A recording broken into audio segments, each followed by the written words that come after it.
प्रिय संस्कृत मित्राणि नमः संस्कृता संस्कृत देवाड़ी गंगा चैनल पर मेघदूत के श्लोकों की व्याख्या चल रही है। उसी क्रम में हमने 26 श्लोकों तक की चर्चा की है। अब हम उसके आगे 27वें श्लोक की चर्चा करेंगे। और इसके पहले हमने पढ़ा था कि वह मेघ नीचई नामक आख्यम माने नाम वाला माने नीचई नामक नाम वाले पर्वत पर वह विश्राम करता है और विश्राम करते वक्त वह वहाँ उसका मन रोमांचित होता है। ये सब हमने पिछले श्लोक में पढ़ा। अब अगले श्लोक में बताया जाएगा, तो उससे पहले वाचन कर लेते हैं, क्योंकि वाचन से हमें थोड़ा एक गायन गेय पद्धति भी ज्ञात होती है और शब्दों का एक समूह इकट्ठा हो जाता है कि किसी श्लोक को कैसे पढ़ना चाहिए, कहाँ यति है, कहाँ रुकना है, कहाँ नहीं रुकना है, इन सब की जानकारी होती रहती है। मंदाक्रांता छंद है, 4, 6, 17 पर यति होती है तथा 4 पर, 6 पर, 7 पर, दूसरे शब्दों में कहें 4, 10, 17। क्लियर हो गया? तो आइए हमारे साथ वाचन कीजिए। विश्रांत सन ब्रज वन्नदे वृषांत सन ब्रज वन्नदे तीर जातानि सिंचन उद्यानानां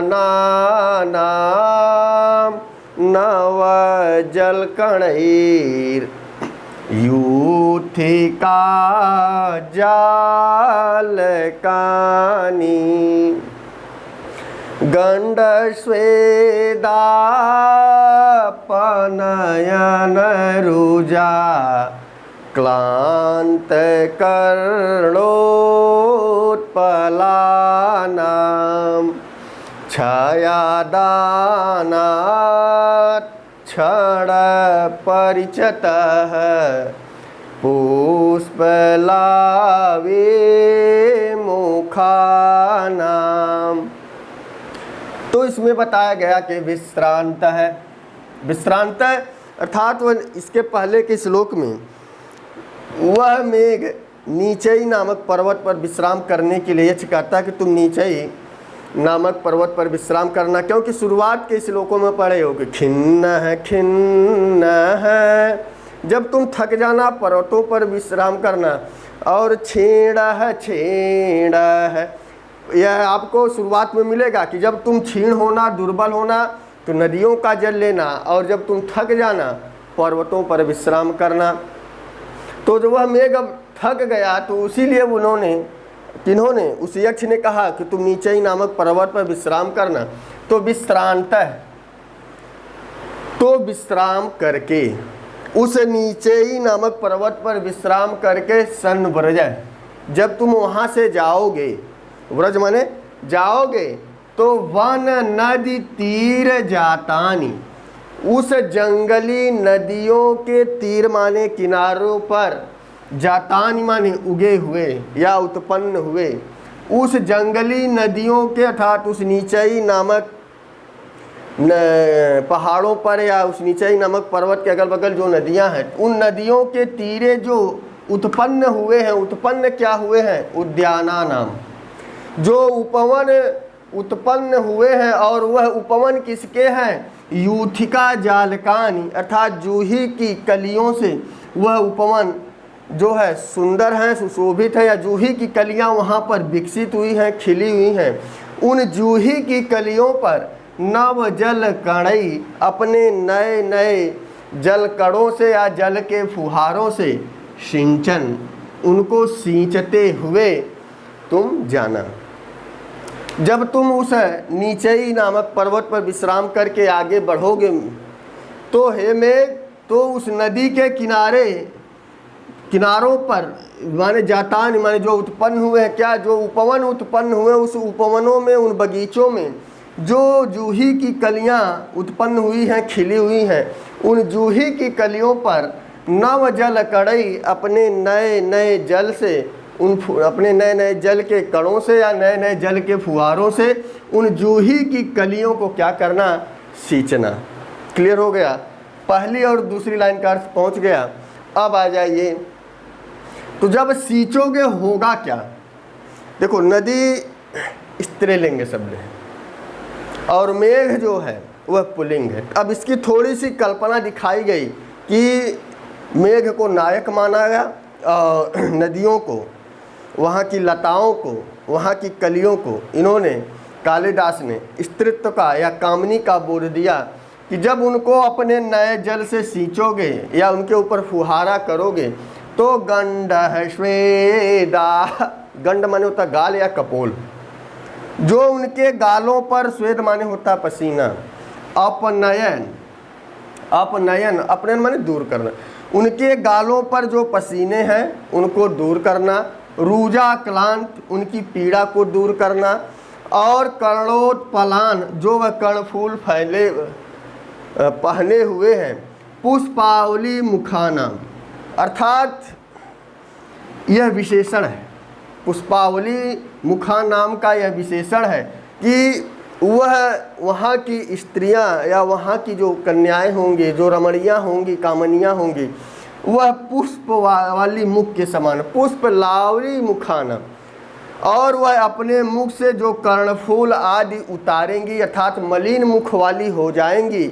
और जैसे ही वह आपको देखेंगे, जैसे ही आपने उस नदियों के किनारे जूही की कलियों को नए फुहारों से सींचोगे तो वहाँ की जो स्त्रियाँ होंगी वह मेघ आपको देखकर, जैसे ही तुम जाओगे उनकी पहली बात तो गर्मी शांत हो जाएगी, अर्थात धूप खत्म हो जाएगी, छाँ हो जाएगी। लिखा है ना, छाया गानार, तुम्हारी छाया से उनका जो मुख है वह पुष्पलावी फूल के समान, अर्थात कैसे, कमल के कर्णफूल के समान, जो उन्हें पीड़ा है, जो उनके गालों पर पसीना है, उन पसीनों को पोंछना, अर्थात उनके मन को हल्का करना, उनके दुख को कहना, उन्हें जो है नए जल से सींचना।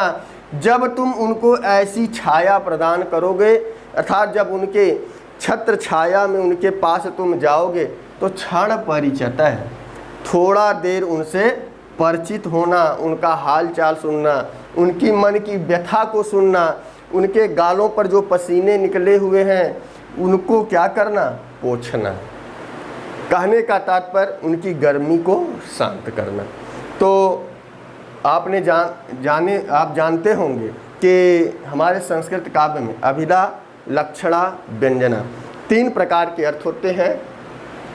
अभिधा साधारण सा अर्थ यही था कि वहाँ की जो जूही की कलियाँ हैं उनको अपने नए जल से सींचना, और जो वहाँ के पुष्पावली मुखानाम अर्थात मुरझाए मुख वाले, पुष्प के समान मुख वाली या कमल के कर्णफूल, और गंड स्वेद अपनयन अर्थात पसीनों को पोंछते हुए, रुजा क्लांत जो उन्हें दुख होता है, जो उनकी पीड़ा है, उनकी पीड़ा को तुम दूर करना।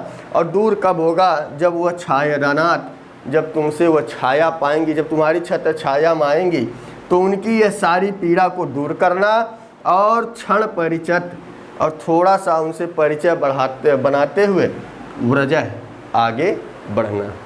अब वह मेघ जो है वहाँ पर नीचे ही पर्वत से अब आगे बढ़ रहा है, तो कालिदास ने यक्ष के माध्यम से कहलाया कि नदी के किनारे जो उपवन होंगे, उस उपवनों में जो जूही की कलियां होंगी उनको नए जलों से सींचना या अपने नए जल के फुहारों से सींचना, और उनके ऊपर जो पुष्पलावी मुखानाम अर्थात जो इसका मुख पुष्प के जैसा है, और वह मुख कैसा है, गंड स्वेद अर्थात गालों पर पसीने की